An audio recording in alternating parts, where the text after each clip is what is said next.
In today's video, we'll be exploring the startling contrasts in the life and rule of one of the world's wealthiest monarchs, Sultan Hassanal Bolkiah of Brunei.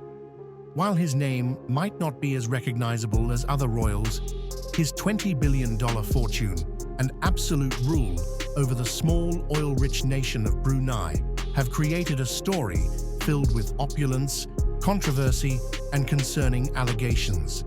Today, we'll take you behind the golden facades of the Sultan's palaces to examine the staggering wealth and extravagant spending that have defined his rule.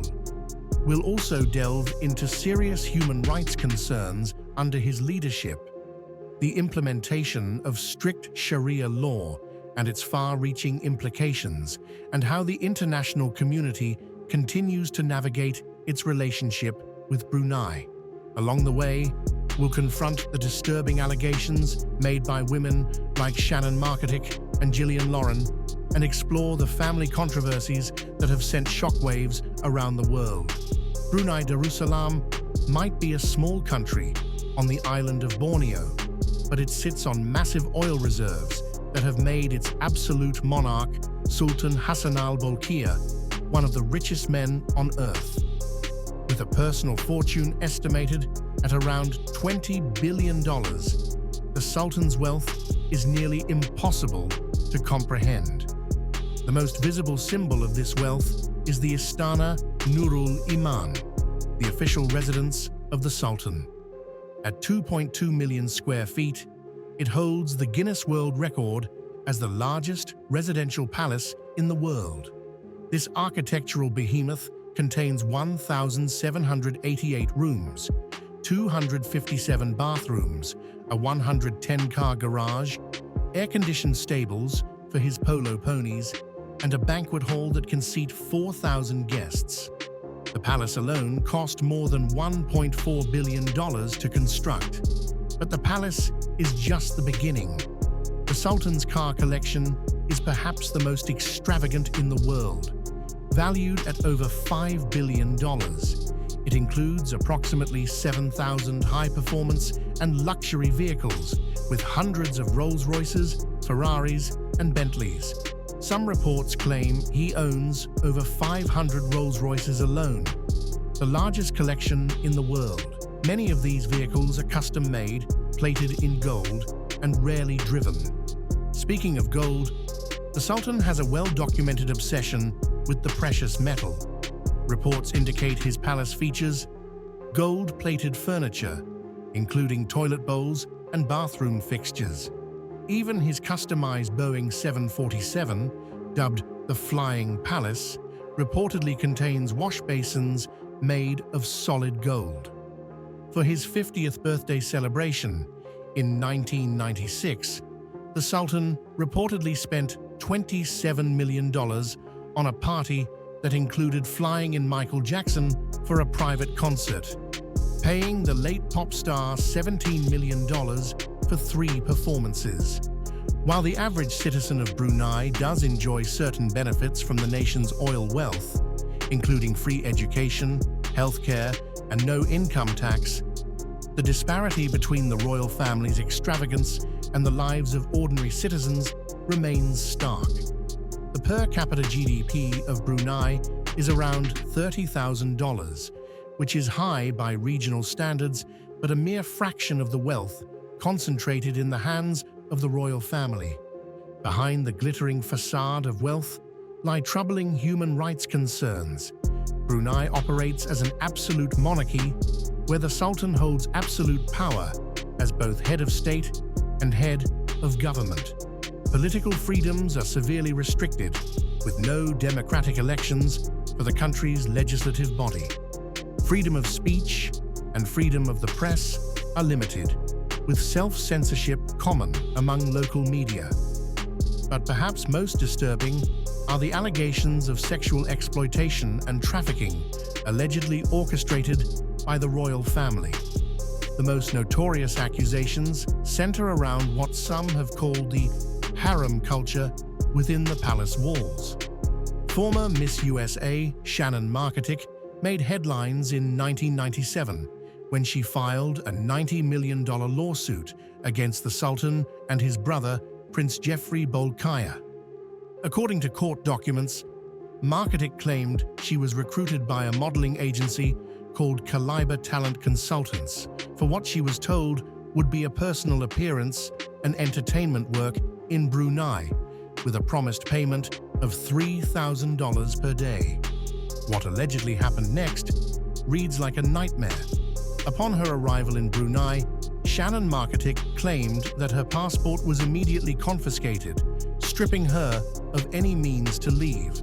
She was subjected to medical examinations, including blood tests for sexually transmitted diseases, before being housed in what was essentially a gilded prison, luxurious in appearance but tightly controlled.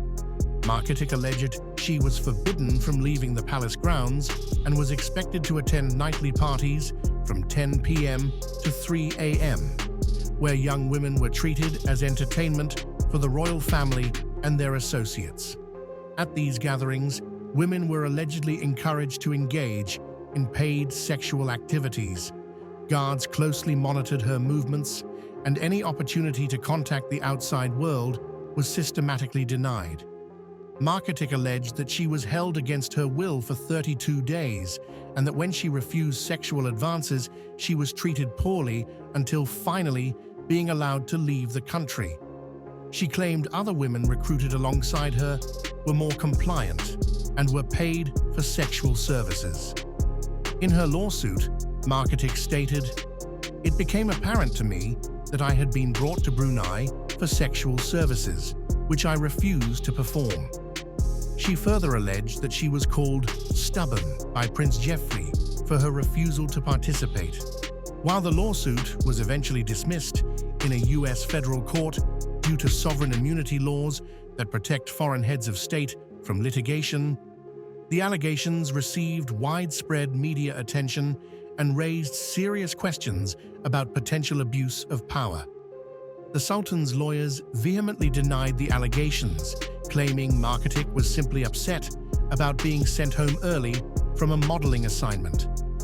American author Gillian Lauren provided what many consider the most detailed insider account of life in Prince Jeffrey's entourage. In her 2010 memoir, Some Girls, My Life in a Harem, Lauren described how she was recruited at age 18 while working as an escort in New York. She claims she was one of approximately 40 women from around the world who were part of Prince Jeffrey's harem in the early 1990s. Gillian Lauren's account paints a vivid picture fraught with unsettling realities.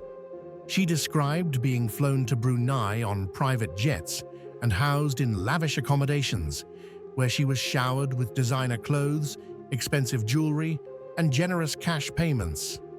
Lauren attended extravagant parties where women were expected to entertain the prince and his inner circle, all within a competitive environment where favors and gifts were awarded based on who could capture the prince's attention.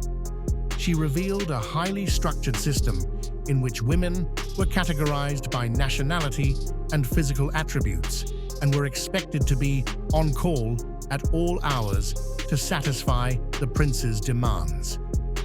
According to Lauren, she eventually became one of Prince Jeffrey's favorites and earned hundreds of thousands of dollars during her 18 months in Brunei for satisfying his needs. While she acknowledges she wasn't physically forced to stay, she describes a psychologically manipulative environment where young women were enticed by wealth and luxury, but ultimately treated as disposable entertainment. In interviews promoting her book, Lauren stated, "We were called guests, but we were really being kept in a golden cage. We couldn't leave the hotel without permission and an escort." These high-profile cases appear to fit within a broader pattern of allegations. Sources close to the palace have described a systematic recruitment of attractive young women from around the world, particularly from the United States, Australia, and European countries. These women were allegedly brought to Brunei through modeling agencies, entertainment companies, or through connections with people who had previously visited the palace. Former palace staff members have alleged that special quarters within the palace were designated specifically for housing the women brought to Brunei. According to their accounts, the royal family maintained detailed photo albums of potential recruits, carefully selecting women based on appearance. Middlemen were reportedly paid substantial finder's fees for delivering attractive candidates to the palace. Those who complained, resisted participation, or caused any disruption were swiftly sent home and replaced without hesitation, ensuring a constant, compliant supply. A former bodyguard who worked at the palace in the 1990s claimed in an anonymous interview that there was a constant rotation of new faces and that everyone knew what was happening, but nobody spoke about it openly. The Sultan himself has maintained public silence on these specific allegations, while his legal representatives have consistently denied any wrongdoing. Prince Geoffrey, when questioned about these claims in rare interviews, has dismissed them as exaggerations or fabrications motivated by financial gain. Despite the denials, the consistency of the allegations from multiple sources over many years has cast a long shadow over the gilded palace of Brunei. The contrast between the Sultan's public image as a devout Muslim leader and these persistent allegations highlights the troubling disconnect between the public and private faces of one of the world's wealthiest royal families. In 2014, Sultan Hassanal Bolkiah shocked the international community by announcing the implementation of strict Sharia law in Brunei. The new penal code included harsh punishments such as amputation for theft, flogging for abortion and alcohol consumption, and death by stoning for adultery and homosexuality. The phased implementation of these laws drew immediate condemnation from human rights organizations worldwide. The United Nations called the punishments cruel and inhuman, while Amnesty International described them as deeply flawed. What makes this legal shift particularly troubling is the apparent double standard at play. While ordinary citizens face these harsh punishments, the royal family seems to operate by different rules. The Sultan's brother, Prince Geoffrey, became notorious for his playboy lifestyle that ran counter to Islamic values. His extravagance included maintaining a harem of foreign women, owning a yacht named Tits, with tenders called Nipple 1 and Nipple 2, and accumulating billions in questionably acquired wealth. When Prince Geoffrey's financial misconduct was discovered, having allegedly embezzled $14.8 billion from the Brunei Investment Authority, he was stripped of his positions but faced no legal consequences under the same religious laws that apply to common citizens. This hypocrisy extends to the Sultan himself, who publicly promotes Islamic piety while reportedly engaging in activities behind palace walls that would be severely punished under the same Sharia laws he decreed. Former members of his entourage have described lavish parties with alcohol flowing freely, a substance forbidden under Islamic law and punishable under Brunei's penal code. Despite these controversies, many Western nations maintain diplomatic and economic relations with Brunei, largely due to its strategic location in Southeast Asia and its significant oil and gas reserves. The country has been a member of the Commonwealth, ASEAN, and other international organizations. The Sultan himself has been welcomed in world capitals and has received state visits from leaders including Queen Elizabeth II, various US presidents, and other heads of state. These relationships have occasionally been strained by human rights concerns, particularly following the 2014 announcement of Sharia law implementation. In 2019, when Brunei announced the full implementation of the Sharia penal code, including death by stoning for homosexuality, there was an international backlash. Celebrities including George Clooney, Ellen DeGeneres, and Elton John called for boycotts of hotels owned by the Brunei Investment Agency, including the Beverly Hills Hotel and the Dorchester in London. This pressure appeared to have some effect, as the Sultan later announced a moratorium on capital punishment, stating that the death penalty would not be enforced for violations of the Sharia penal code. However, the laws themselves remain on the books, and other harsh punishments continue to be applicable. Business ties have remained surprisingly resilient through these controversies. Major oil companies like Shell continue operations in Brunei, and the Sultan maintains investments worldwide through the Brunei Investment Agency, which manages the country's sovereign wealth fund. The Sultan's family life has not been without its controversies. Having been married 3 times, twice to the same woman, he has 12 children. His former second wife, Mariam Abdul Aziz, a former airline flight attendant, was divorced from the Sultan after allegations of marital misconduct. But the most notorious family member has been his younger brother, Prince Jeffrey Bolkiah. As mentioned earlier, Prince Jeffrey's lifestyle became the stuff of tabloid legend. Before falling out with the Sultan, he reportedly spent an average of $50 million per month for years. His assets included 2,300 cars, 8 private aircraft, numerous luxury properties around the world, and a custom-made rug worth $7 million. The most shocking discovery came after his fall from grace, when auditors found a treasure trove of lewd gold-plated statues depicting the prince and his fiancée in various sexual positions. These statues, along with other erotic art and accessories, stood in stark contrast to the Islamic values publicly espoused by the royal family. The legal battle between the Sultan and Prince Jeffrey over misappropriated funds lasted for years and played out in courts from Brunei to London. Eventually, Prince Jeffrey was ordered to return assets worth billions to the Brunei Investment Authority. Other royal family members have also generated controversy. The Sultan's son, Prince Abdul Malik, made headlines in 2015 for his wedding, which was estimated to cost over $20 million. The bride wore jewel-encrusted shoes and a bouquet made of gems, diamonds, and platinum instead of flowers. The story of Sultan Hassanal Bolkiah and Brunei presents a stark study in contrasts. On one hand, we see unfathomable wealth and power concentrated in the hands of one family. On the other, we find troubling allegations of human rights abuses, exploitation of women, religious hypocrisy, and corruption.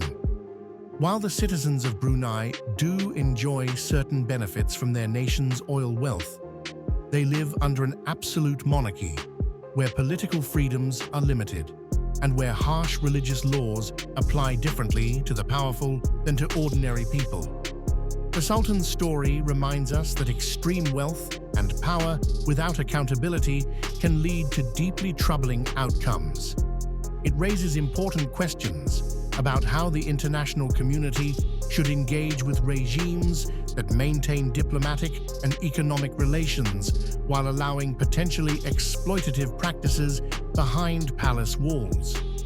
As viewers, we should remain critical of the public image presented by powerful figures like the Sultan, and look beyond the gold-plated facade to understand the true cost of such extreme wealth concentration and unchecked power. Thank you for watching this exploration of the dark truth behind the King of Brunei. If you found this video informative, please like, subscribe, and share your thoughts in the comments below.